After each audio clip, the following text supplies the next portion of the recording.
Assalamualaikum warahmatullahi wabarakatuh. Perkenalkan, nama saya Adinsyah. Saya mahasiswa jurusan Pendidikan Ekonomi Universitas Riau. Baiklah, video ini saya buat untuk memenuhi salah satu syarat ujian akhir semester mata kuliah Teori Ekonomi Makro yang diampu oleh dosen Profesor Dr. Heni Indrawati, SPMM. Yuk sama-sama kita simak video dari saya. Baiklah, di video kali ini saya ingin menjelaskan mengenai efek perubahan serentak AD dan AS, yang mana saya ingin menjelaskan kurva perubahan AD dan AS ke kiri dan kurva perubahan AD dan AS ke kanan. Yuk sama-sama disimak video saya. Baiklah, sebelum membahas mengenai kurva, saya ingin menjelaskan sedikit mengenai pengertian penawaran agregat atau agregat supply dan permintaan agregat atau agregat demand.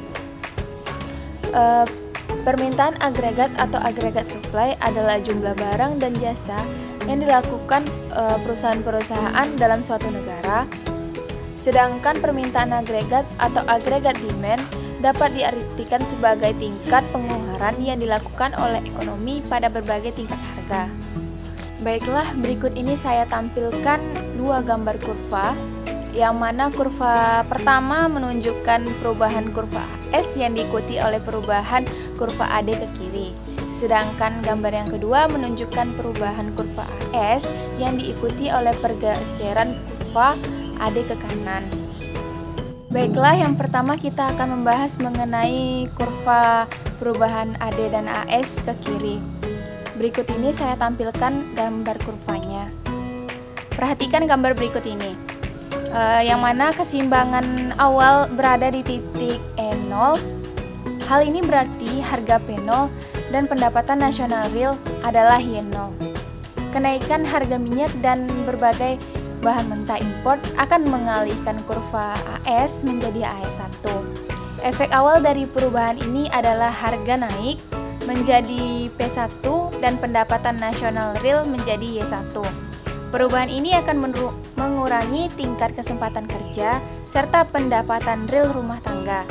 Perubahan ini selanjutnya akan mengurangi permintaan agregat, misalnya dari AD menjadi AD1. Maka pada akhirnya keseimbangan yang baru adalah di titik E2. Pada keseimbangan ini tingkat harga adalah P2 dan pendapatan nasional real adalah Y2. Lanjut kepada kurva yang kedua, yaitu kurva perubahan AD dan AS ke kanan. Berikut saya tampilkan gambarnya. Mari sama-sama kita melihat gambarnya. Pada gambar berikut ini kita misalkan saja pemerintah melakukan langkah-langkah untuk memperbaiki infrastruktur, menurunkan berbagai pajak yang harus dibayar perusahaan-perusahaan, dan melakukan berbagai tindakan yang menggalakkan perkembangan kegiatan swasta.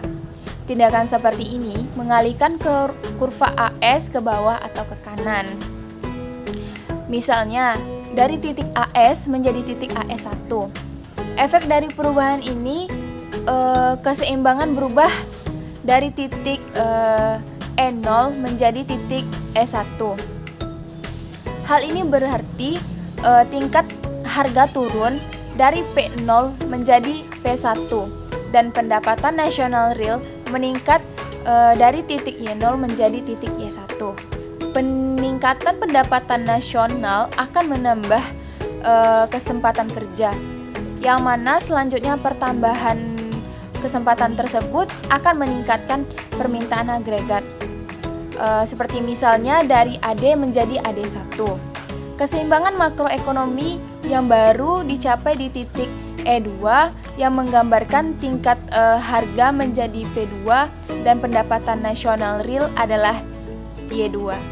Baiklah, sekian materi yang dapat saya sampaikan mengenai efek perubahan serentak AD dan AS. Lebih dan kurang saya mohon maaf. Assalamualaikum warahmatullahi wabarakatuh.